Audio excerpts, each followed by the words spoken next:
Pumanaw ka, Jesus. Subalit ang bukal ng buhay ay bumalong para sa mga kaluluwa at ang karagatan ng awa ay bumugso para sa sanlibutan. O bukal ng buhay, walang hanggang awa ng Diyos, yakapin mo ang sangkatauhan at ibuhos mong ganap ang iyong sarili para sa aming lahat.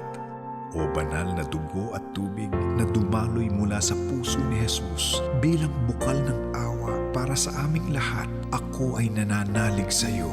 O banal na dugo at tubig na dumaloy mula sa puso ni Jesus bilang bukal ng awa para sa aming lahat, ako ay nananalig sa iyo. O banal na dugo at tubig na dumaloy mula sa puso ni Jesus bilang bukal ng awa para sa aming lahat, ako ay nananalig sa iyo.